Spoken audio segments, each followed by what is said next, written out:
বন্ধুরা, আপনাদের সামনে নিয়ে এসেছি আজকে প্লাম ফ্রুট কেক। প্রথমে একটি বাটিতে অরেঞ্জের জুস নিয়ে তাতে কিশমিশ টুটি ফুটি দিয়ে 3-4 ঘন্টা ঢাকা দিয়ে রাখতে হবে।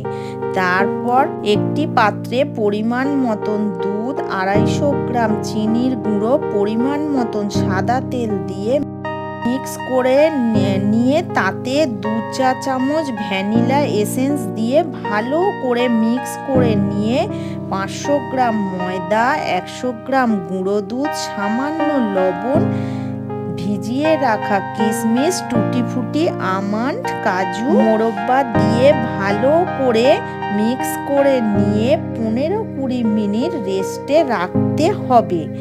অন্যদিকে কড়াইতে চিনি দিয়ে এই রকম ফেনা ফেনা উঠলে পরিমাণ মতন জল দিয়ে নাড়াচাড়া করে তৈরি হয়ে যাবে ক্যারামেল। ততক্ষণ কড়াইতে লবণ আর স্ট্যান্ড দিয়ে ঢাকা দিয়ে প্রিহিটে রাখতে হবে। তারপর কেক মোল্ডে সাদা তেল দিয়ে বুলিয়ে নিয়ে কাগজ সেট করে দেব।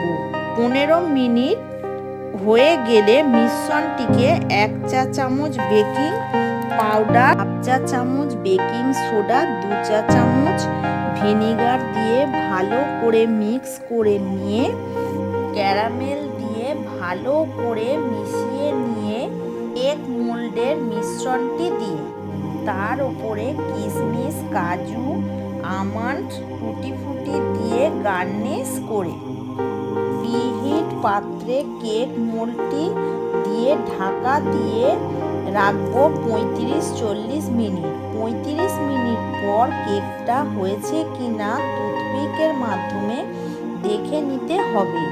টুথপিকের মধ্যে কিছু না লেগে থাকলে কেক কিন্তু পারফেক্ট রেডি। পর রেডি বড়দিনের স্পেশাল প্লাম ফ্রুট কেক।